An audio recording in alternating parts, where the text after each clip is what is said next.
nagniningning. Sa bawat pagsikat ng araw, kagandahan ay matatanaw. Sa biyayang umaapaw, kulturay nangingibabaw. Luzon, Visayas, Mindanao, pasasalamat ang sigaw.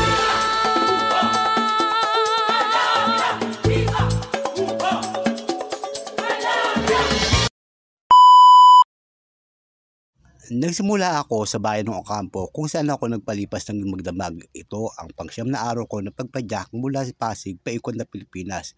Ganito pala sa lugar nila, napakaraming palayan. Hele-hele ang palayan ng aking daanan, napakaluntian, parang walang ibang kulay ang pwede makibabaw bukod sa berde. Masarap naman kasi talaga pagmasdan sa mata ang nagagandahang mga palayan kapag nagagawin tayo ng probinsya, nakaka-relax. Ang sarap sa pakiramdam. Hindi talaga namin naranasan magkakapatid ang manirahan sa buhay probinsya. Dito kasi kami pinalaki ng aming mga magulang sa Maynila. Hindi kami katulad ng mga pisa namin naranasan ang buhay pagiging promdi.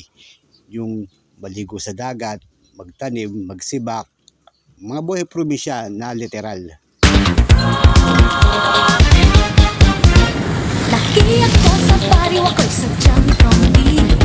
From the province at hindi nga from the city. Sanay sa simple at mabagal na buhay.